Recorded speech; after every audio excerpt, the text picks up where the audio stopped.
Diga para quem está do teu lado, tema da mensagem. Não tá animado não, vamos lá, vamos esquentar esse negócio. Tema da mensagem, a paternidade, diga a paternidade do verbo. Forte, hein? Vamos lá. O que significa paternidade? A gente já falou sobre paternidade, tem até um livro nosso falando sobre paternidade. No original, no latim, significa paternitas. É a condição de ser pai e com vínculo sanguíneo que os liga como um elo. No latim vai dizer que paternidade é algo que tem a condição de ser pai e um vínculo sanguíneo. Então, se eu tenho um vínculo sanguíneo com uma criança, significa que eu sou o seu pai. Tem um ditado popular que dizem por aí que pai não é aquele que faz, é aquele que cria. E é a grande verdade, irmãos. A gente tem um vínculo de ser pai e também um vínculo sanguíneo. Não descartamos os pais que adotaram algumas pessoas, ou mães que adotaram filhos. A gente vê a história de Moisés, ele foi adotado pela filha de Faraó, diga comigo, Faraó.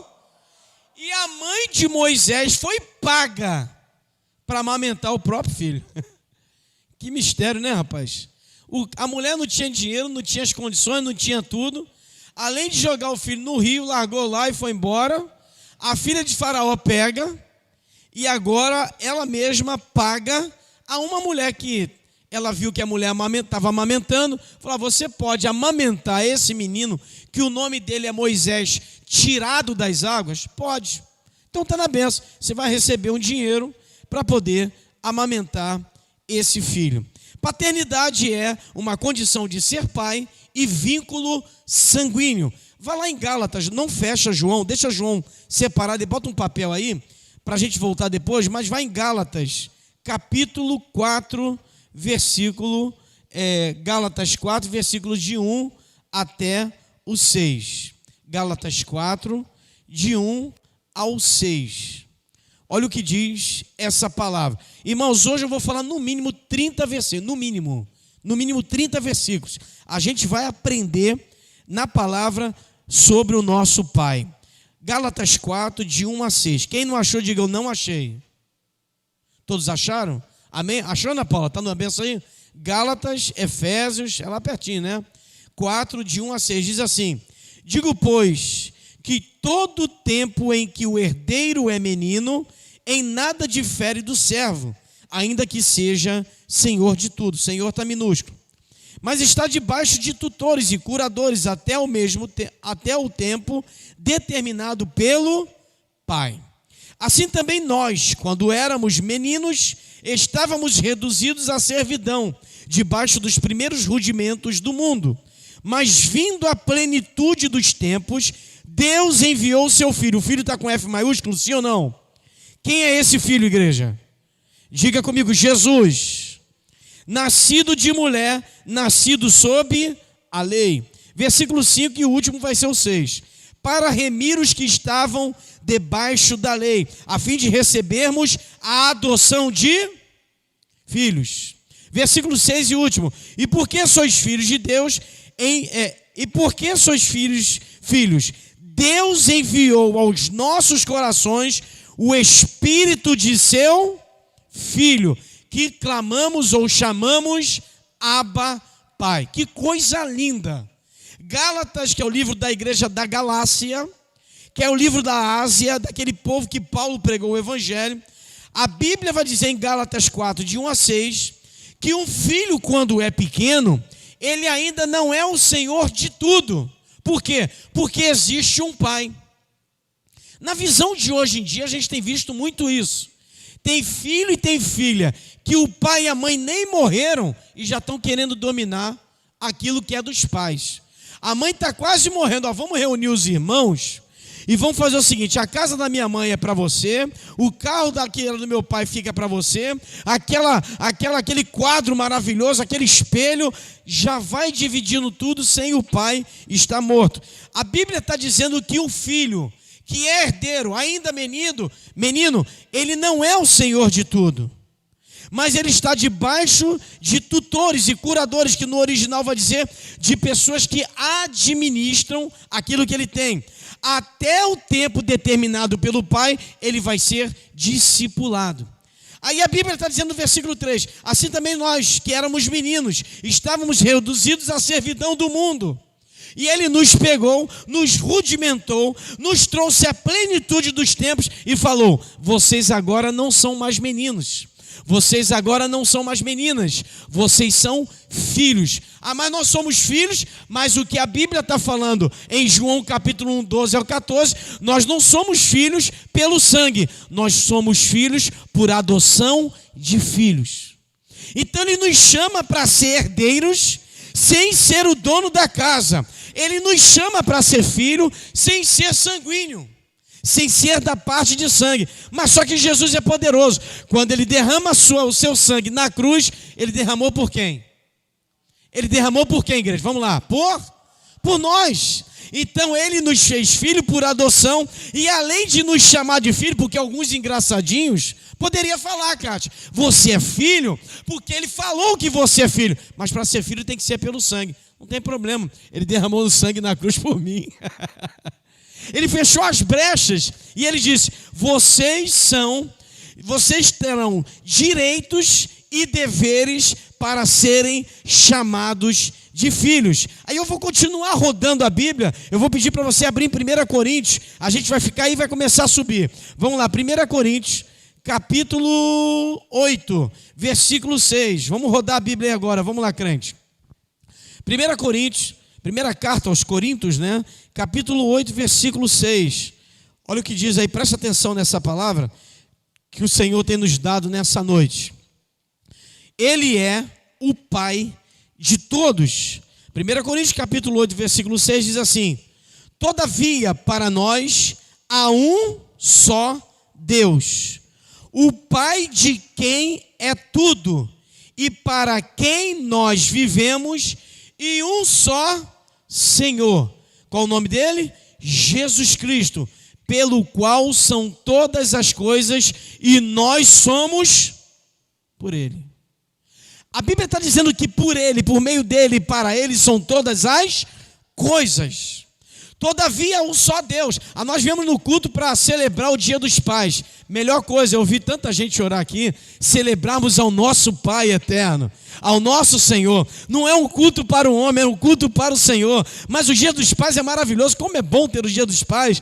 Mas como é bom entender que o nosso Pai, ele é um Senhor de tudo, o Senhor de tudo. E a Bíblia vai dizer: para quem nós vivemos, é um só Senhor, Jesus Cristo, pelo qual são todas as coisas. E no final ele diz: e nós por ele. A Bíblia está dizendo que esse Pai, ele é tudo para nós. Esse Pai, vou ser mais profético, Lília, ele pode dar tudo. Eu estava falando com o Eduardo: vai logo tirar esse carro novo aí, talvez já estão te impulsionando, mas quando a gente olha para as nossas condições, tem condições de tirar um carro novo, Antônio? Tem condições, Eduardo? Não tem, mas só vou lembrar vocês dois que estão sem carro, eu estava até um tempo atrás, que o nosso Senhor é o dono de todas as coisas e a Bíblia diz que ele é o Deus de tudo. Então, se ele é o Deus de tudo, ele pode dar tudo. Mas, pastor, vai aparecer um carro na minha garagem? Eu não sei se vai aparecer um carro na tua garagem, mas eu sei que ele pode tudo.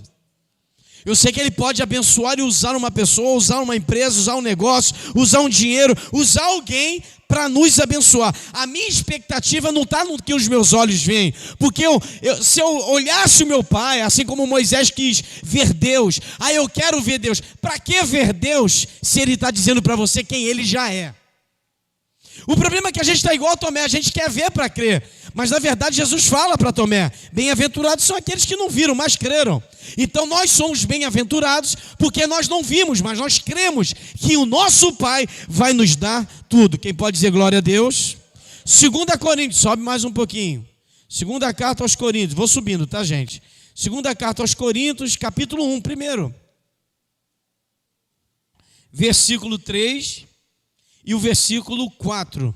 Olha o que diz assim, o que diz a palavra. Bendito seja o Deus e Pai de nosso Senhor Jesus Cristo, o Pai das misericórdias. Está dizendo P maiúsculo aí de Pai. E o Deus de toda consolação. O Espírito Santo é o que em nós? Ele é o nosso, mas eu tenho um Pai que também consola. Continuemos, vamos lá, versículo 4. Que nos consola em toda a nossa tribulação. Quem pode dar glória a Deus? Se você está tribulado, Deus vai te consolar hoje. Para que também possamos, sabe o quê? Porque quem é consolado e quem é curado, vai consolar outros e vai curar outros. Também possamos consolar os que estiverem em alguma tribulação, com a consolação com que nós mesmos somos consolados de Deus. O Pai das misericórdias nos consola para algo maior. A Bíblia vai dizer que Paulo vai agradecer ao Senhor pelas consolações em meio aos tempos difíceis. A Bíblia diz que Ele é o Pai das misericórdias e de toda a consolação. Ele nos consola nas nossas tribulações, para que quando a gente vê alguém atribulado ou alguém com um problema, Deus vai nos dar condições de consolar. Por quê? Porque eu e o Pai somos um. Aleluia. Eu e o Pai estamos juntos. Eu sou filho, então se eu sou filho e o sangue da cruz me lavou de todo o pecado, logo o meu DNA, que é o ácido nexoburocleico, alguma coisa assim, o DNA que significa ácido nexoburocleico, um negócio assim. O meu DNA, ele é o DNA de Deus. Logo, quando eu sou filho, eu estou consolado pelo Espírito Santo e eu posso consolar outras pessoas nas suas tribulações. Olha para quem está do teu lado e diga assim: Deus vai te consolar. Deus vai te abençoar. Mais o carro, mais minha casa, mais meu filho, não sei o que lá. Irmãos, o Espírito Santo está trabalhando. Sexta-feira nós estamos orando aqui. O Espírito Santo está trabalhando de uma forma tão grande que tem coisas que vão começar a acontecer assim, irmãos, vai vir de caminhão, que Deus vai fazer na nossa vida. Eu só ouvi um glória a Deus. Você pode dizer glória a Deus? Efésios capítulo 4, tem coisa grande para chegar, irmão. Vai dando glória, porque o teu pai não esqueceu de você, não. A Bíblia vai dizer que no tempo de Abrão, no tempo de Isaac e no tempo de Jacó, em todo o tempo que Deus ia fazendo as coisas, Moisés, a Bíblia diz que o pessoal que estava orando para ser pai e para ser mãe, a Bíblia vai dizer que falou assim: lembrou-se Deus de Abraão, lembrou-se Deus de Isaac, lembrou-se Deus de Jacó, lembrou-se Deus de Ana, e assim vai, lembrou-se Deus de Zacarias, lembrou-se Deus dos profetas. Efésios 4, do 4 ao 6, olha o que diz aí: há um só corpo e um só Espírito, como também fostes chamados em uma só esperança da vossa vocação, um só Senhor, uma só fé, um só batismo, um só Deus e Pai, tá aí, a Bíblia está dizendo, e Pai de todos, o qual é sobre todos, e por todos, e em todos. Eu digo com todas as palavras, até o ímpio que está lá na rua, que ia morrer atropelado, com um tiro de bala perdido, o ímpio, o cara que até falou mal de Deus, a Bíblia diz que ele, por ser de todos, Deus cura o crente, Deus cura o ímpio. Porque se Deus fosse tão como a gente pensa, não teria muito crente morrendo de câncer, e não teria muito ímpio com câncer sendo curado. Porque está tudo no tempo de Deus. A Bíblia está dizendo em Efésios 4, um só Senhor, uma só fé, um só batismo, versículo 5, né? Aí no 6, um só Deus e Pai de todos, o qual é sobre todos, e por todos e em todos. Estava um rapaz falando num podcast, falando que em João 10 vai dizer que ele é o bom pastor, e o bom pastor dá a vida pelas ovelhas. A Bíblia, no Novo Testamento, não fala de pastor, só fala do bom pastor. Esse bom pastor a Renata falou ali, Jesus. Então existe um pastor, que é o pastor dos pastores. Ele, por ser o nosso Pai, ele nos dá condições de tudo ser para ele, por meio dele, e para ele é o Senhor, a fé, o batismo, um só Deus e Pai de todos, que é sobre todos e por todos e em todos. Até o casamento, Deus é nesse caminho. Até na compra do que você tem para sua casa, Deus é no seu caminho. Aquilo que você vai fazer, Deus é contigo. Cátia, amanhã eu vou ter que trabalhar, amanhã eu vou ter que ralar, vou ter que botar aquela roupa do trabalho, aquela blusa quente, vou ter que trabalhar num lugar sem ar-condicionado, vai estar 40 graus, Deus é contigo. Renata, amanhã eu vou estar lá, mas meu esposo não tem trabalho, ainda está fazendo bico. Deus é com a sua família. Mas pastor, estou passando uma tribulação, estou passando uma questão financeira, uma situação que não é legal. Eu tenho o espírito de consolação, então eu vou liberar para vocês o espírito de consolação. Por quê? Quando vocês forem consolados, o Espírito Santo vai entrar em vocês e ele também vai fazer com que vocês consolem outras pessoas. Então o nosso Pai divide tudo. O nosso Pai entrega tudo. E nesse capítulo 4 de Efésios, diz que há somente um Deus e um Pai sobre todos. Mas vamos lá, o poder de ser filho. Vamos saber um pouquinho do poder de ser filhos. Vamos voltar para João. João capítulo 1, versículo 12. Mas a todos quanto... João capítulo 1, versículo 12. Mas a todos quantos o receberam, deu-lhes o poder de serem feitos filhos de Deus ao que creem no seu nome. Mateus 10, versículo 40. Vamos lá, falei com vocês que ia dar 30 versículos. Vamos lá, Mateus 10, versículo 40. Já achei aqui, hein? Vamos lá. Mateus 10, 40. Diga para o seu irmão do lado, Bíblia, tá, irmão? Mexe nessa Bíblia aí. Mateus 10, 40 diz assim. Todos acharam, amém? Quem vos recebe a mim, me recebe, e quem me recebe a mim, recebe aquele que me enviou. O que é que a Bíblia está falando com cada um de nós? Ele fala para os 12 discípulos a sua missão. Qual é a missão de vocês? A missão de vocês é representar o reino na terra. Se alguém vier a vocês, como diz a palavra, né? Mateus 10, 40. Quem receber vocês, recebe também a mim. Mas eu não sou Deus, eu sou pobre, cego, nu e pecador. Mas quando eu aceito Jesus, o sangue dele me lava de todo o pecado. Então o pecado não tem mais poder em nós, amém ou não amém? As velhas práticas não existem mais em nós, porque nós somos igual ao Pai. E outra coisa, por onde eu ando o Espírito Santo está lá. A Bíblia vai falar em Mateus 10, 40, que quem recebe a mim, recebe o Pai. E quem recebe a mim, recebe aquele que me enviou. Os discípulos estão ouvindo a voz do seu Pai, o Senhor Salvador, Jesus Cristo, dizendo: quem receber vocês, quando eu não estiver aqui, recebe a mim. Por quê? Porque eu habito em vocês. Vocês têm a unção que eu tenho. Vocês podem curar, porque eu curo. Você pode livrar uma pessoa de uma vida atribulada, porque você já está curado. Você pode falar algo profético e isso acontecer. Mas a gente profetiza, a gente fala, e parece que algumas coisas na nossa vida não acontecem. Mas eu profetizo para todo mundo acontece, e para mim não acontece. É justamente isso. Deus só trabalha na tua vida, quanto mais você faz, mais Deus vai fazendo. Mas pastor, não estou entendendo por que eu faço tanto e Deus não faz na minha vida. Irmãos, tem alguns tipos de proteínas e vitaminas que não são gostosos de comer. Diz o nome de uma coisa que tem uma qualidade de proteína forte e você não gosta de comer.